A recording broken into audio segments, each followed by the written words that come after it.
আসসালামু আলাইকুম। Hello guys, আজকে আমি মশলা কষিয়ে নিচ্ছি। হলুদ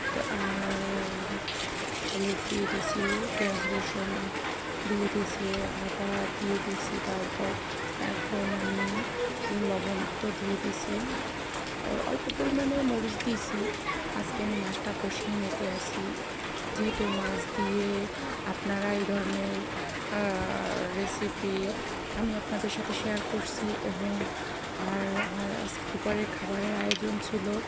তো মাছ দিয়ে দেখতেছি মুখটা কলম হুটহাট করে মরিচটা একটু কম হয়ে গেছে, তো মরিচটা আবার দিয়ে দিচ্ছি পরিমাণ মতো। তো আর হুটহাট করে শাপলা দিয়ে কে মাছ রান্না করে খেয়েছে বা কে খান নাই, এই ধরনের সিজনাল সবজি সবই খেতে হয়। তো সেজন্য আজকে হুট করে অল্প কিছু শাপলা আমি নিয়েছি রান্না করার জন্য, বেশি নিই কারণ বাচ্চারা খায় কি না, তো সেই জন্য অল্প কিছু নিয়েছি আমি, অল্প কিছু নিয়েছি।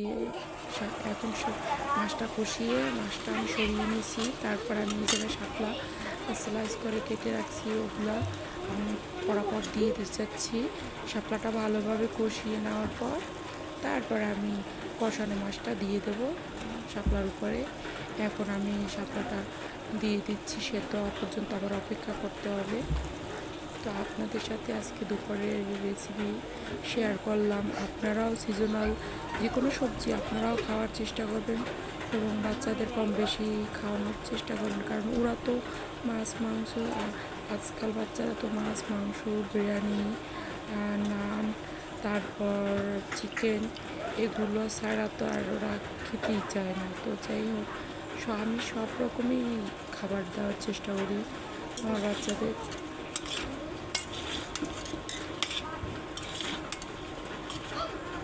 ভালোভাবে আমি শাপলাগুলো মশলা লাগিয়ে নিতে আসি, নেওয়ার পর ফ্রাই প্যানে ঢাকনা দিয়ে রেখে দেবো, সিদ্ধ হওয়া পর্যন্ত অপেক্ষা করব।